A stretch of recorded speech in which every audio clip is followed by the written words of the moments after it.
Good morning and welcome to Unity's. Never mind. No one's watching. Nobody saw that. The sunshine is Start out. No over one's again. watching. Okay. Good morning and welcome to Unity Spiritual Center in Spokane, Washington, where our mission is transforming lives and inspiring people to make a positive difference in our world. My name is Reverend Jane Simmons. I'm here with Dr. Gary Simmons, and we want to welcome you to this time together. And we begin our time by speaking together our opening affirmation. I will say it once and invite you to affirm it after. There is only one presence and one power active in my life and in the universe, God the Good. Together. There is only one presence and one power active in my life and in the universe, God the Good. One presence, one power, one life. That is our foundation principle. So if people have an exception to that, they're in the right and perfect place. In the right and perfect place. All right. Well, this is also Memorial Day weekend. We're remembering and honoring those who have been serving us, protecting our freedom and our way of life. We want to acknowledge those who have fallen. We want to also acknowledge and appreciate our first responders, all of those who are on the front line of whatever is at stake with respect to our country's well-being. So thank you for your service. So, news you can use, our small group gatherings over Zoom. The registration continues for one more week on that. And so 3 of the groups have enough people to move forward, and the rest are still needing people to register. So if you are interested, this is your week to do so. So make sure you email Linda Tweedy, l.tweedy@unityspokane.org to make sure you get your name in there. And then those groups will be starting in another week. All right, so we're also wanting to just let you know that since Spokane County has been released to, oops, something wrong with my microphone. I accidentally turned it off. So, there we go.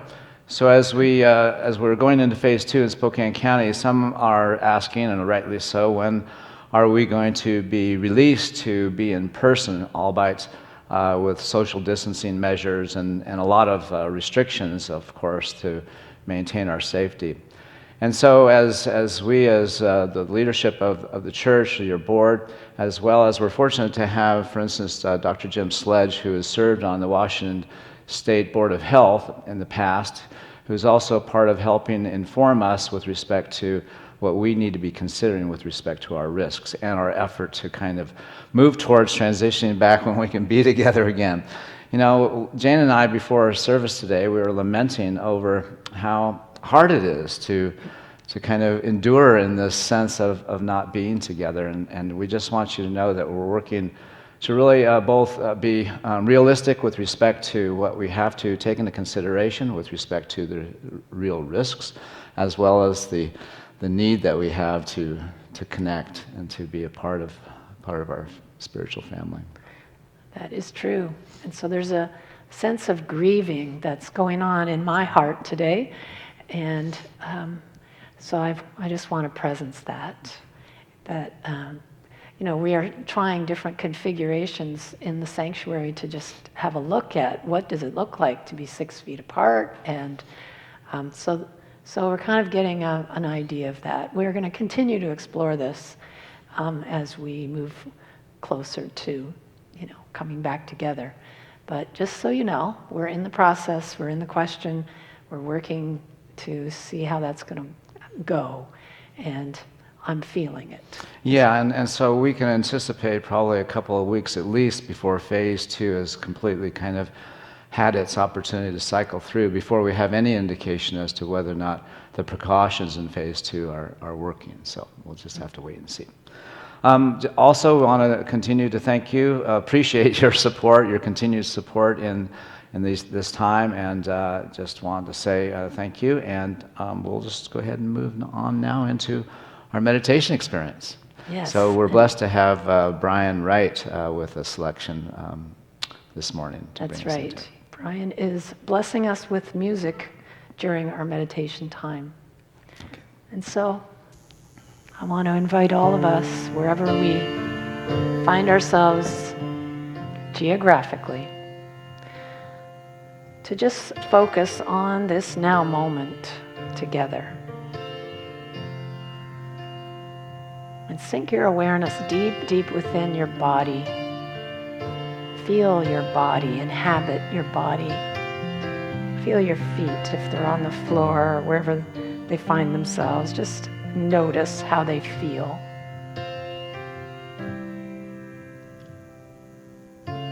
Move your attention throughout your legs, your hips. Again, just notice.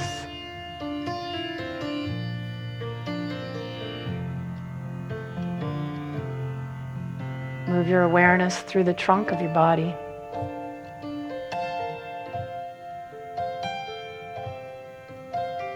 And as you move your attention to your shoulders and neck, become aware of any tension in your body. Consciously release it.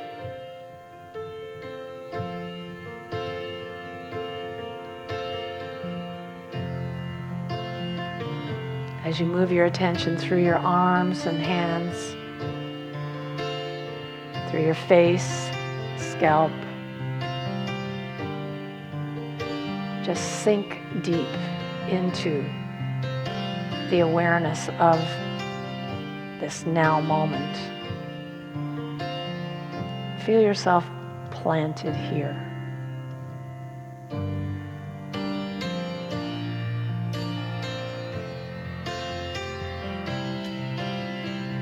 Now we shift our focus to the heart.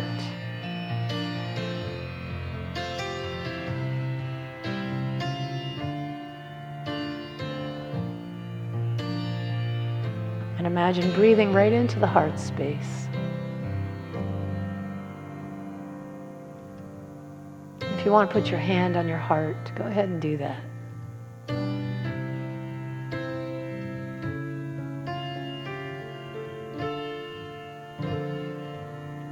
With each breath, relax a little more.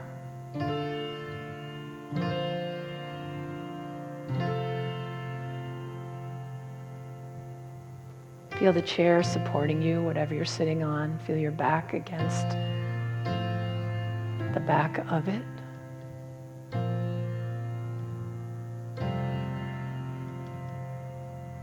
Notice any places in your body that you are holding in tension. And just lovingly let it go and release.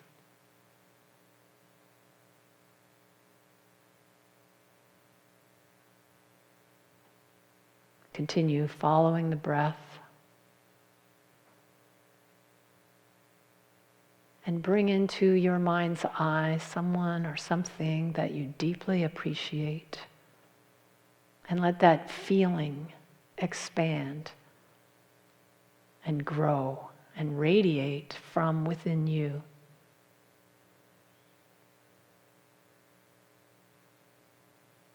And as we're connecting to that deeper source, we allow the connection to open wide, pouring forth from within us these healing vibrations of appreciation, gratitude, compassion, kindness. As we join in this way, we hold in our hearts anyone who is grieving on this day, grieving for how life was, and grieving for those that they may have lost, whether for COVID-19 or any other way. We tap into that depth of emotion and we surround all of those who are suffering with compassion and kindness.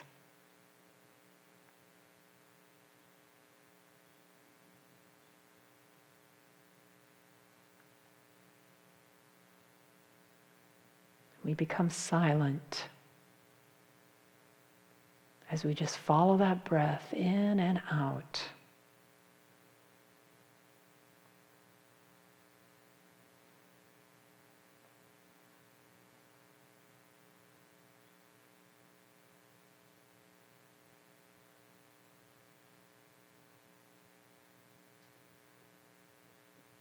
Each one of us is here to be the one who makes the difference. And as we deepen our awareness of who we truly are, as we tap into the deeper intelligence of the heart, the wisdom, the understanding, divine love, we become that presence of peace. We help to bring healing to our planet by expressing that truth.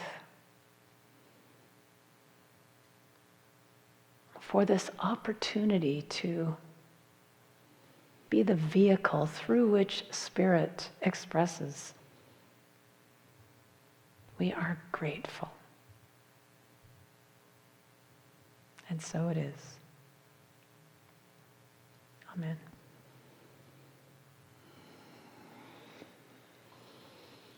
Thank you. All right. So my talk is entitled The New Wine. Actually, Jane wanted me to call it the new W-H-I-N-E, new wine, moving from the new wine to the new wine. So first of all, let me just say this talk's all about fermentation. We're going to be talking about the bubblies, about expansion. Anyway, I don't know a lot about wine. I'm not a big wine drinker. Actually, I think that I've drunk more wine here at this Unity Spiritual Center during our celebrations as opposed to anywhere else. But I'm wanting to talk about it today because I believe that it is apropos for us to look at the dynamics that we're struggling with in our world right now, and how we can bring our spiritual practices and tools into a greater capacity to really support us and actually use these times, leverage these times to bring us into more acute presence of purpose and intention in our life. And so I'm going to be drawing upon a saying of Jesus. He said, people don't put new wine into old wineskins because of the fermentation process. The wine will expand and it will burst the wineskin or the bottle, whichever translation that you might refer to.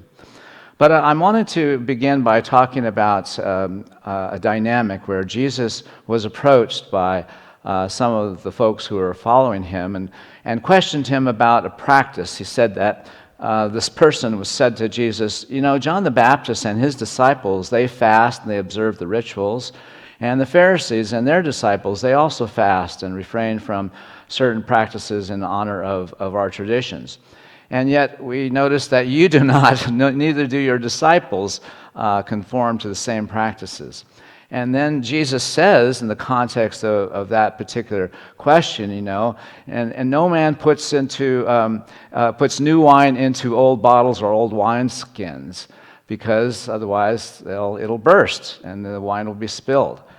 And so while we can understand the importance of this metaphor, the metaphor helps us recognize that if there's something new that we're wanting to bring forth that requires a process within which we must mature into a greater expression of that new presence, that new essence, that new capacity, if we are to do that, we can't invest ourselves into the containers that have been a part of our old mindset. So the primary point is we can't put new ideas into old mindsets. And so I'm going to invite Jane to come up, and we're going to expand on this principle. And this is something that I've always wanted to and look forward to doing, and that is having a conversation as opposed to having a talk, basically just trying to bring into everybody's experience a sense that these are important principles. I mean,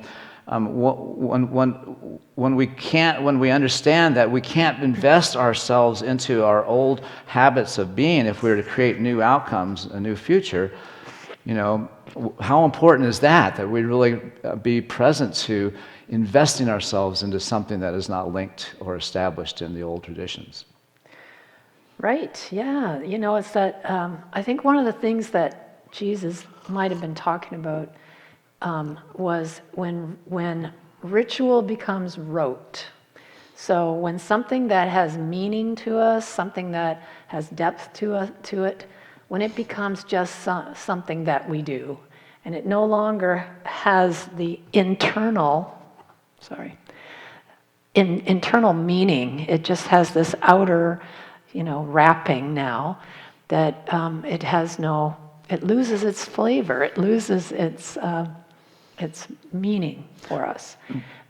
Right, and we can't really, obviously the story is really looking at authenticity with respect to spiritual practice and aligning who we really are with the reality of spirit as opposed to the conventions of the world.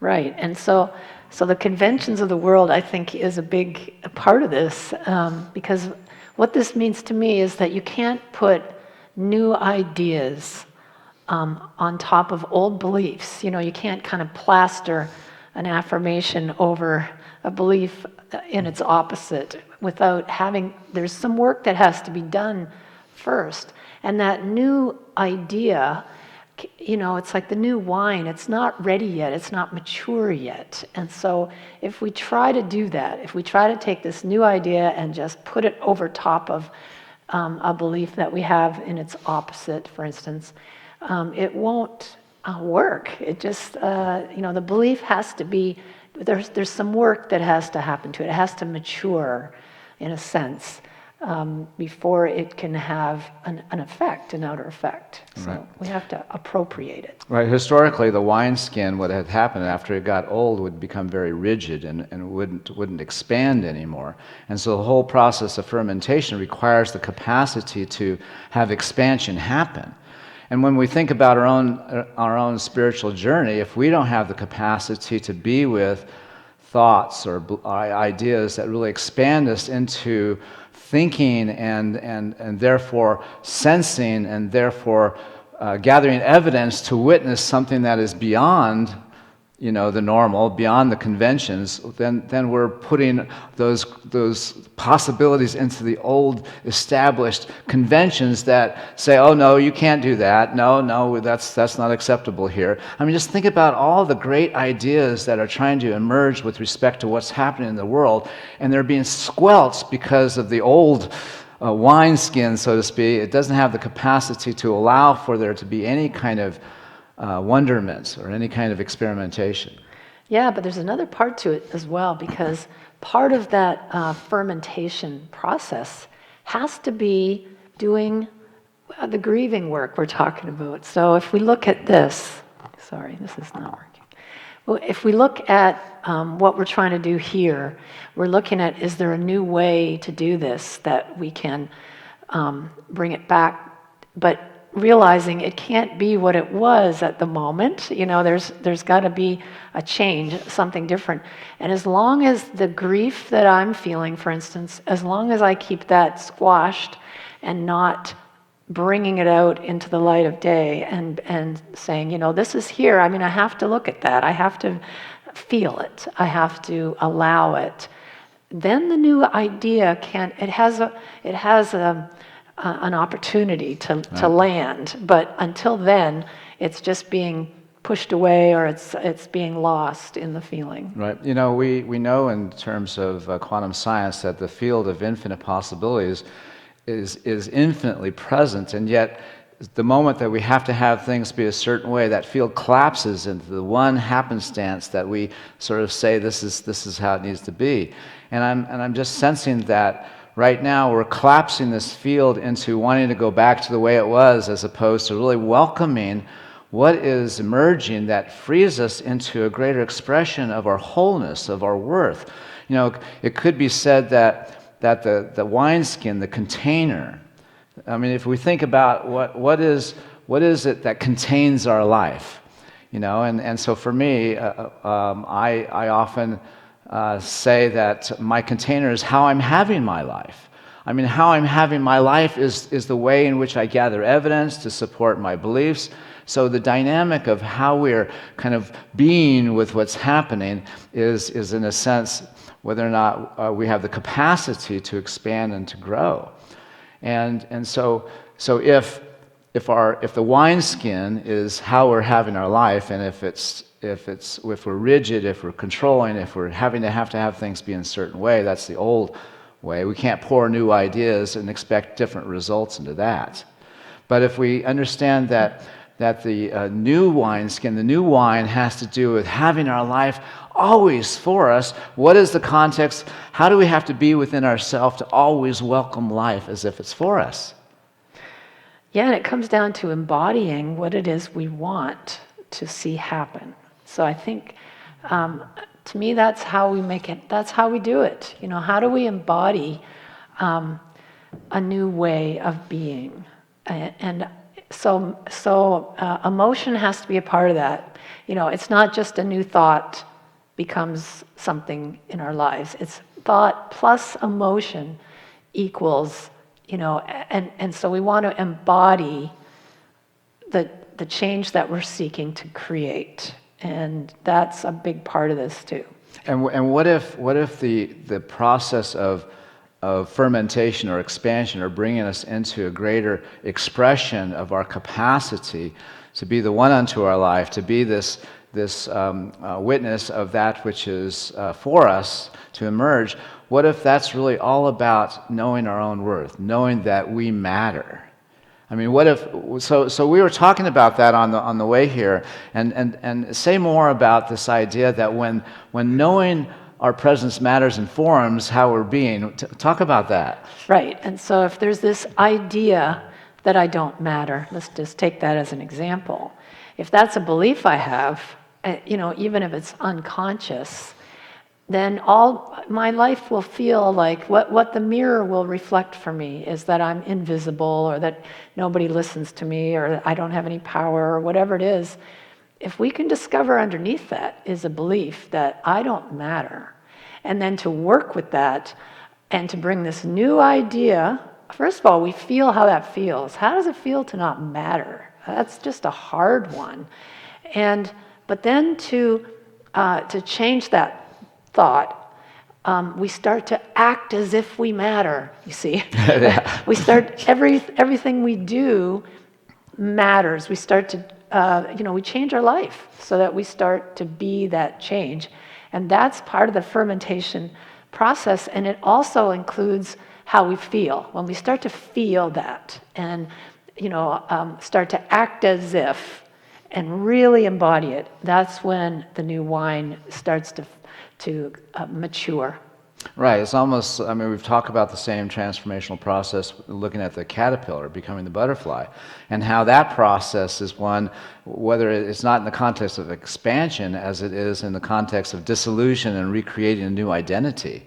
And in some ways, this is what the spiritual practice entails. Whether we call it transformation or fermentation, the process still begins with activating an aspect of ourself that requires nurturing, it requires development and cultivation until it becomes who we are. It becomes how we're being with what's happening in our life.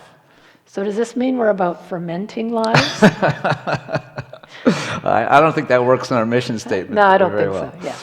But, yes. Talk about now, one of the other intriguing things that we talked about is that when we recognize that how we're having our life is connected to our thoughts and our beliefs and things like that, and we can think of thought, for instance, there's infinite possibilities of what we can come into our head. We don't have to invent the great idea. It's already out there. We just have to kind of allow it to come in. And when we recognize, thoughts are always coming in. But you had mentioned something about an interesting way of looking at our thought processes and then being able to take control as opposed to just letting our thoughts run our reality, is that it's like cooking a recipe. Yeah, it is. It's like, you want to make a cake. Then you go to your kitchen cupboard and you start looking and you start pulling out the ingredients you need for that particular cake. And if there's pepper there, you don't get angry at the pepper for being there, or you don't, you just don't pick it. You just choose what you need. Later on, if you're going to make soup, now you could use the pepper. And so in the same way, all thoughts exist. All thoughts. So the thought that I matter and the thought that I don't matter, they both exist.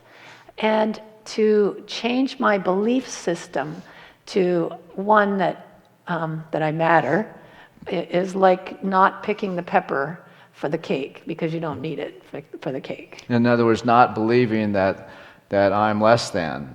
I mean, that's on the shelf too, right? Exactly, yeah. Or I'm a disappointment. I find that pass that one over. I find that we unconsciously just draw things from and just pouring into the bowl of our life experience and wondering why we have such. Right, and this is where belief comes in, because the belief is believing the thought that you're thinking. There you go. That's what it is. It's belief in the thought. It's like when Byron Katie says, is that true? And I realized that I can say, no, it's not true, because its opposite already exists. And so, anyway, that to me just was like an aha going off. And so I realized the power of that, the power of choosing a new thought because because it already exists, and not believing in the other one, is just withdrawing the belief from it. Right, and just recognizing that we have the capacity to affect our life experience by deciding which thoughts are relevant with respect to how we want to feel and how we want to be with what's happening. And as we pour new ideas into a mindset that is receptive to the dynamic of mind and idea leading to an expression of a dimension of ourself that's not tethered to our fears or insecurities or our doubts, while those still exist, I mean, we can still access those. It's not like we're trying to wait until they're all gone before we can be whole again. We have to live in that reality now, even though there's no outer evidence that necessarily reflects back the sense that, oh yes, it's whole, it's okay, it's all is well, God is in charge. We don't have the luxury of having evidence of those things, but we have the capacity, because of spiritual principle and practice, to know that dimension within ourselves is our reality. Right, and the way we do see that is that the reflection from the mirror, it will eventually reflect back what it is we are genuinely digesting and being in our life. Another analogy is if you go to a buffet, remember those? Oh, wow. Yeah, in the before time, they used to have those. If you go to a buffet, and if you're a vegetarian like me, there's lots of things I will pass by, and I'll just pick what I want. And I won't sit there and say anything about the things I'm not choosing. I just won't choose them. And so there's no, we can do that. We can do that with our thoughts as well. Well, there's quite a buffet going on in the world right now, isn't there? There is. And just to finish that off, then I digest it. So what I choose has to be digested before it becomes who I am. And so the same thing with our thoughts. We have to embody them with emotion and then start living them. We start living as if it were true, and we will see the mirror reflect that back to us. What if people are living as if it's true that there's, someone or something out there that's, against us? Against us. Well, the principle still works, right? I mean, it doesn't yes. matter how we use the principle. It can work to reinforce the belief that there's not enough, or it can work to reinforce the belief that there's more than enough. Yeah. I read this week how the mirror doesn't lie, right? The mirror doesn't lie. The mirror is neutral. First of all, it doesn't refuse to reflect, what I'm wearing. It doesn't say, well, that doesn't look good on you. I'm not even going to show it to you. It shows what I'm wearing. It doesn't choose to show something else. I don't look in a mirror and go, where did that red shirt come from? No, I'm wearing it, and it's reflecting it back. And so the mirror doesn't lie. But people try to change the way the mirror works, don't they? Well, I've been known to do that. It's certainly it's our first reaction Right. is to try to fix it out there. And so if we can really put this into practice, this principle of new thought, but not old wineskin, new thought, let the emotion anchor it and become what it is, by at the same time withdrawing our belief in the opposite, whatever we've believed in the past, is like realizing the opposite exists. So I can move my allegiance, my belief system to this new thought and wait. The manifestation takes some time, but we can rest assured that it works. Absolutely. So let's transition now into some of the ideas that people can take into their conversation at home or in their study group or spirit group.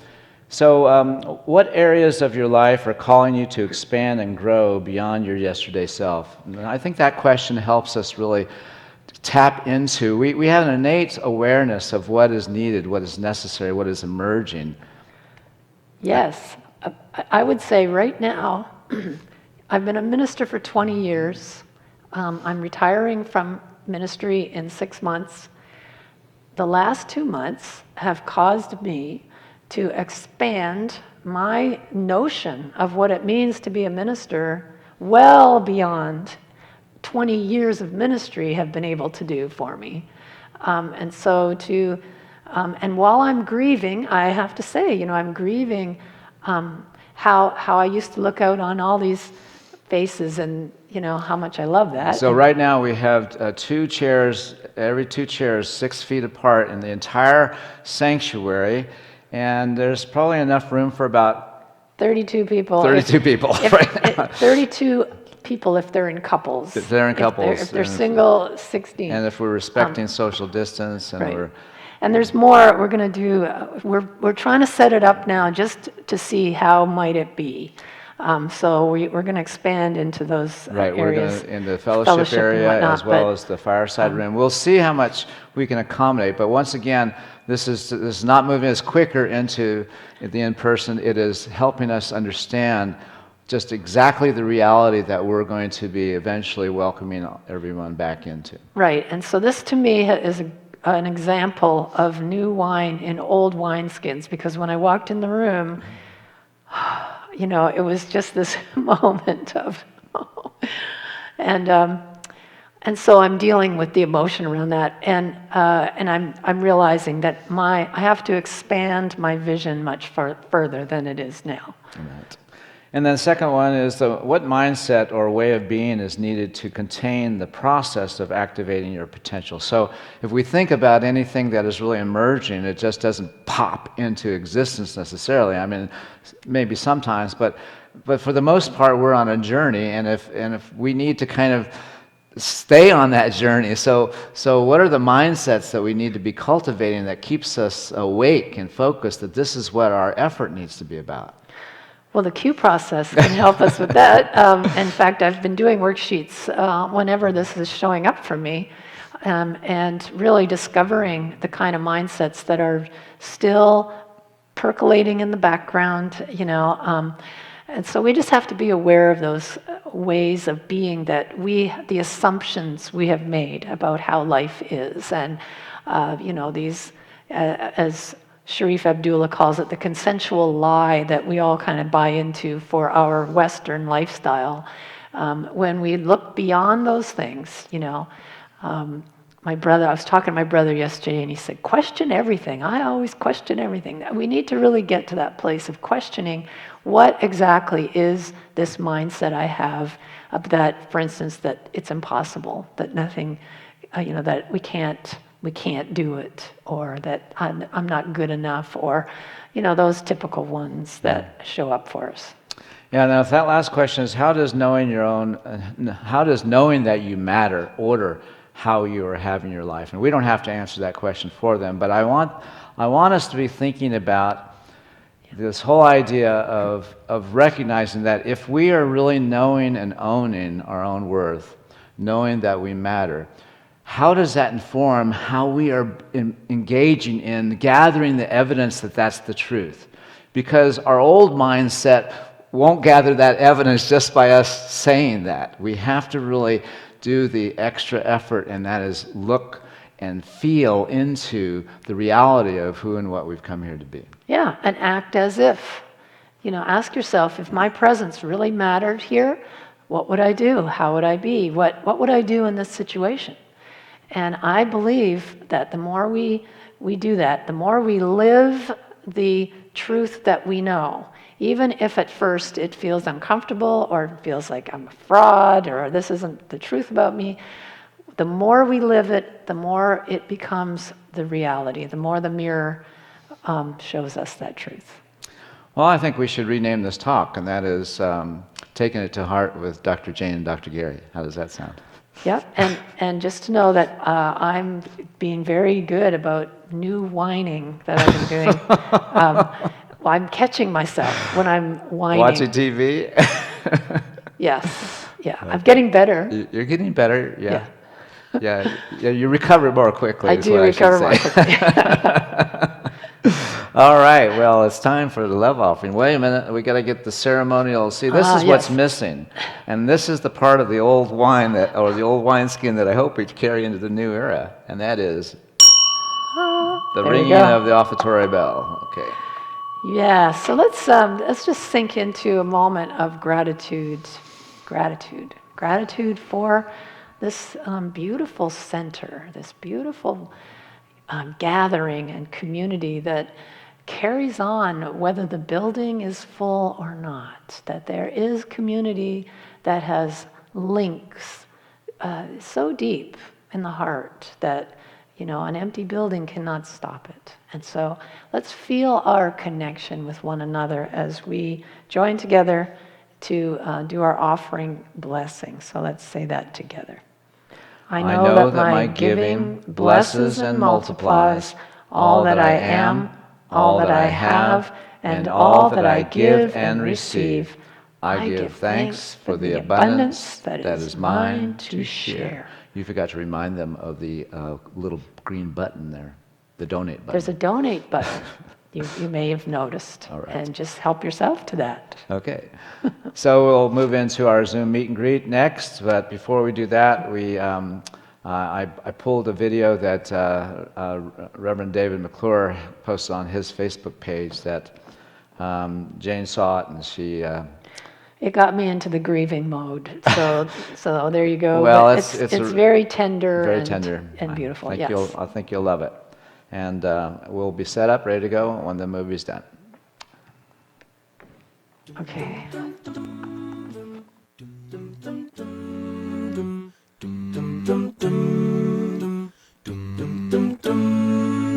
Here's to the ones that we got. Cheers to the wish you were here, but you're not. 'Cause the dreams bring back all the memories of everything we've been through. Close to the ones here today, close to the ones that we lost on the way. 'Cause the dreams bring back all the memories, and the memories bring back you.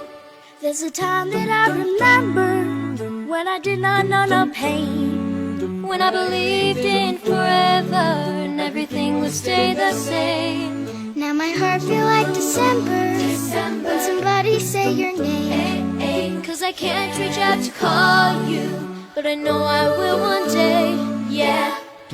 Everybody hurts sometimes, everybody hurts someday, yeah. But everything will be alright. Go as your voice will say, hey. Here's to the ones that we got. Cheers to the wish you were here, but you're not. 'Cause the dreams bring back all the memories of everything we've been through. Close to the ones here today, close to the ones that we lost on the way. 'Cause the dreams bring back all the memories, and the memories bring back you. Do do do do do do do do do do. Memories bring back you. There's a time that I remember when I never felt so lost, when I felt that all the hatred was too powerful to stop. Now my heart feels like an ember, and it's lighting up the dark. I'll carry these torches for ya. Let you know I'll never drop. Yeah. Everybody hurts sometimes, everybody hurts someday. Hey, hey. But everything gon' be alright. Go and raise your voice and say, hey. Here's to the ones that we got.